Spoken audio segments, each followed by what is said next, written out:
What's the deal, YouTube? It's your boy Next Gen 720, and I'm back with another video. Say yeah. Listen, ladies and gentlemen, if you're not following me on Twitter, please do so. The link can be down below. Click the link. Follow your boy on Twitter.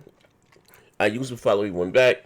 Um, shout out, rock out with your boy, and also too, yeah, I'm back at it. I make a great cup of coffee. Dog. Anyway, getting right into today's video. It says here, the PlayStation 5 and the next Xbox will be far more powerful than Stadia. Google Stadia. If you don't know what that is, Google Stadia or Stadia is Google's answer to next generation gaming or quote unquote next generation streaming. If I'm not mistaken, the Google Stadia. Now, first one, when it was rumors of this thing coming out, it was supposed to be their introduction to the console market.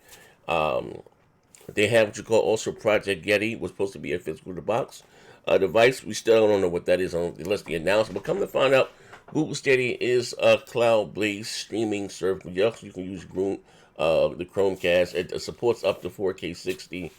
I think the minimum required specs for 4K 60, I think it was 35 up or 30 up, 30 down. Not that demanding. But anyway, the intriguing thing about that is that it completely wipes the floor with the Xbox One X and the PlayStation 4 Pro. Remember, I told you guys when I signed up for the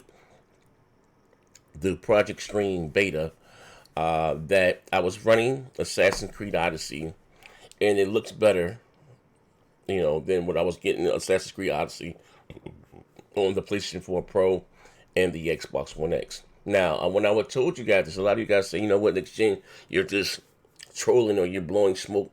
I'm like, nah, this is before me knowing or the public knowing what was the actual specs behind this cloud, technology. You know what I mean? They had the unveil, I think it was in March, at GDC. It was in March.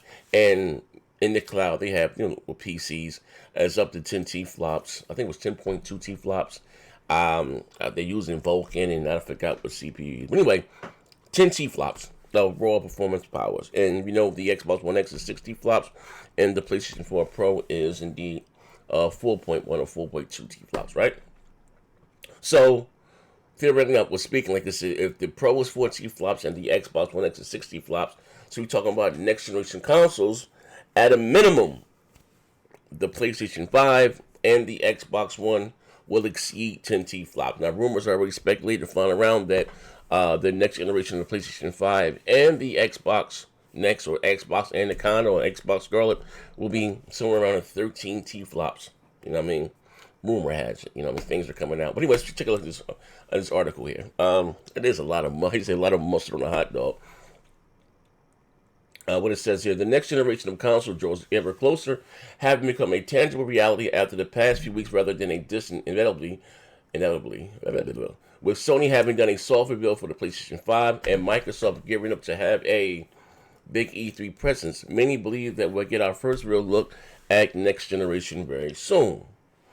But when it does arrive, what will it bring? Well, according to Frederick Schreiber, Vice President of 3D Realms, whose retro old-school first-person shooter Wrath in the Ruins launches later this year, the PlayStation 5 and the next Xbox have great things in store for the industry, seeing as they will continue the console market tendency to build hardware closer to PC standards. Now, I'm going to stop this right there. We just did a show earlier, and if you didn't check it out, check it out. We were talking about a little bit in this article, the PlayStation 5, some more specs came out, whatever the case, and quote-unquote the next Xbox. Now, this developer is saying that basically the next Xbox or Xbox 2 or Anaconda and the PlayStation 5 is going to wipe the floor with Google Stadia. You know what I mean?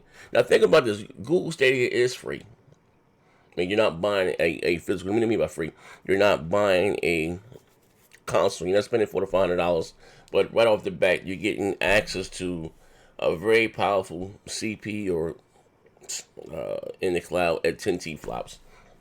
So you can take your regular e-machine, your $150 netbook, Chromebook, whatever you want to call it, and boot up and play the latest games and up to 4K 60. That's the selling point for that. Now, me myself personally, I'm a console hardware type guy. I'm not knocking the cloud stuff because again, it may depend on your area. And I mean, personally, I have over 300 up and 300 down, so it's not an issue for me. So I could, hypothetically speaking, stream this game, whatever game, at 4K 60 with this Google Stadia. You know what I mean? I didn't experience any latency, no input lag. I told you guys when I played, it was very scary and that it worked. But again, we're talking about next generation unboxing the next PlayStation or the next Xbox. You're excited. I'm excited. You're excited. And it's not to me, nothing's like opening up a new console, right? But like I said, this puts to rest like some of the theories. Because shout out to D. My man D was on that Dust Juice. He was saying he was hearing rumors that the PlayStation 5 was only going to be 8 T-flops. And anyway, so the developers coming out and saying right now that the PlayStation 5 and the next Xbox will indeed wipe the floor with Google Stadia. But the Google Stadia, I guess selling point was not even you don't have to buy anything, but just to buy into the ecosystem. You know what I mean? Is that you don't have to buy hardware. Just buy your games from Google, Chromecast or whatever. Buy the game from them, and your library games will be with them just anywhere you go. If you see someone, what's cool. I mean, I'm not gonna make this video too long, but they showed your favorite YouTuber playing NBA 2K. So you know what? I want to play that too. So just take your mouse or whatever you want to do, click on the link, and boom, you're in the game, coach. No lag, no load, effortlessly. You know what I mean? Oh, this stuff is cool. You know what I mean? Let's see if it works like that in a real world settings. You know what I mean? Of course, you have a closed environment. Even with the beta, like I said, I didn't have any issues with the latency, no issues with the input lag. It just worked. But once how it works when that technology is in millions of people's home, will it still run like it did for me? Like I said, in this closed beta. But anyway, this is your boy Next December 20. Let me know what you think down below. Are you ready for next generation? You know what I mean? Are you wiping the sweat off? So let you know right now that the next generation Xbox and next generation PlayStation will exceed 10 T-flops of raw performance compute power.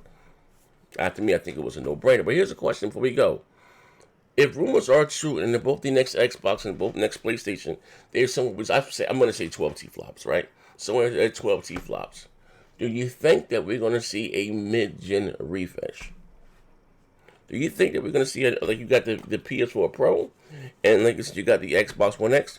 Do you think next generation, if these consoles come out, and they're, like I said, they're 12 T-flops, and we're able to do with the engines that we have right now, Unreal Engine 4 or Frostbite Engine 3, with the engines that we have right now, and we're able to get 4K 60, do you think that we will see mid-gen refreshes? But anyway, this is your boy Next December 20. Let me know what you think down below. This is your boy Next December 20, and I said it already, right? It's your boy Next December 20, and I'll make a great cup of coffee.